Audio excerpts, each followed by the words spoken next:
Sudah lama Abu Nawas tidak dipanggil ke istana untuk menghadap Baginda. Abu Nawas juga sudah lama tidak muncul di kedai teh. Kawan-kawan Abu Nawas banyak yang merasa kurang bergairah tanpa kehadiran Abu Nawas.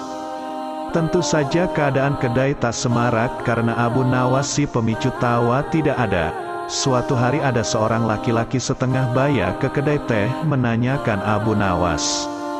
Ia mengeluh bahwa ia tidak menemukan jalan keluar dari masalah pelik yang dihadapi. Salah seorang teman Abu Nawas ingin mencoba menolong. Cobalah utarakan kesulitanmu kepadaku, barangkali aku bisa membantu. Kata kawan Abu Nawas, baiklah, aku mempunyai rumah yang amat sempit. Sedangkan aku tinggal bersama istri dan kedelapan anak-anakku. Rumah itu kami rasakan terlalu sempit sehingga kami tidak merasa bahagia. Kata orang itu membeberkan kesulitannya. Kawan Abu Nawas tidak mampu memberikan jalan keluar, juga yang lainnya, sehingga mereka menyarankan agar orang itu pergi menemui Abu Nawas di rumahnya saja. Orang itu pun pergi ke rumah Abu Nawas, dan kebetulan Abu Nawas sedang mengaji. Setelah mengutarakan kesulitan yang sedang dialami, Abu Nawas bertanya kepada orang itu, "Punyakah engkau seekor domba?" "Tidak, tetapi aku mampu membelinya," jawab orang itu. "Kalau begitu belilah seekor dan tempatkan domba itu di dalam rumahmu." Abu Nawas menyarankan. Orang itu tidak membantah. Ia langsung membeli seekor domba seperti yang disarankan Abu Nawas. Beberapa hari kemudian orang itu datang lagi menemui Abu Nawas. "Wahai Abu Nawas, aku telah melaksanakan saranmu, tetapi rumahku bertambah sesak. Aku dan keluargaku merasa segala sesuatu menjadi lebih buruk dibandingkan sebelum tinggal bersama domba." Kata orang itu mengeluh, "Kalau begitu belilah lagi beberapa ekor unggas dan tempatkan juga mereka di dalam rumahmu." Kata Abu Nawas. Orang itu tidak membantah.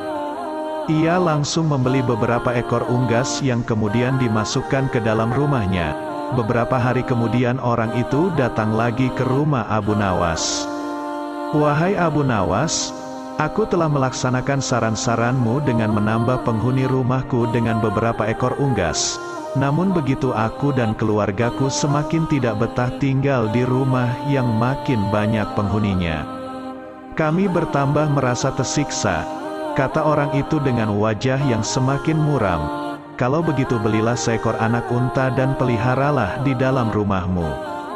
Kata Abu Nawas menyarankan. Orang itu tidak membantah. Ia langsung ke pasar hewan membeli seekor anak unta untuk dipelihara di dalam rumahnya.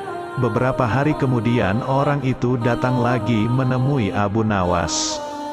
Ia berkata, "Wahai Abu Nawas, tahukah engkau bahwa keadaan di dalam rumahku sekarang hampir seperti neraka? Semuanya berubah menjadi lebih mengerikan daripada hari-hari sebelumnya. Wahai Abu Nawas, kami sudah tidak tahan tinggal serumah dengan binatang-binatang itu." Kata orang itu putus asa, "Baiklah, kalau kalian sudah merasa tidak tahan maka juallah anak unta itu." Kata Abu Nawas. Orang itu tidak membantah. Langsung menjual anak unta yang baru dibelinya. Beberapa hari kemudian Abu Nawas pergi ke rumah orang itu. "Bagaimana keadaan kalian sekarang?" Abu Nawas bertanya. "Keadaannya sekarang lebih baik karena anak unta itu sudah tidak lagi tinggal di sini," kata orang itu tersenyum. "Baiklah, kalau begitu sekarang juallah unggas-unggasmu," kata Abu Nawas. Orang itu tidak membantah. Ia langsung menjual unggas-unggasnya. Beberapa hari kemudian Abu Nawas mengunjungi orang itu. "Bagaimana keadaan rumah kalian sekarang?" Abu Nawas bertanya. "Keadaan sekarang lebih menyenangkan karena unggas-unggas itu sudah tidak tinggal bersama kami," kata orang itu dengan wajah ceria. "Baiklah kalau begitu sekarang juallah domba itu," kata Abu Nawas. Orang itu tidak membantah. Dengan senang hati ia langsung menjual dombanya. Beberapa hari kemudian Abu Nawas bertamu ke rumah orang itu. Ia bertanya, "Bagaimana keadaan rumah kalian sekarang?" Kami merasakan rumah kami bertambah luas karena binatang-binatang itu sudah tidak lagi tinggal bersama kami. Dan kami sekarang merasa lebih berbahagia daripada dulu. Kami mengucapkan terima kasih yang tak terhingga kepadamu hai Abu Nawas, kata orang itu dengan wajah berseri-seri. Sebenarnya batas sempit dan luas itu tertancap dalam pikiranmu. Kalau engkau selalu bersyukur atas nikmat dari Tuhan, maka Tuhan akan mencabut kesempitan dalam hati dan pikiranmu. Kata Abu Nawas menjelaskan, dan sebelum Abu Nawas pulang, ia bertanya kepada orang itu, apakah engkau sering berdoa? Ya, jawab orang itu, ketahuilah bahwa doa seorang hamba tidak mesti diterima oleh Allah karena manakala Allah membuka pintu pemahaman kepada engkau ketika Dia tidak memberi engkau, maka ketiadaan pemberian itu merupakan pemberian yang sebenarnya.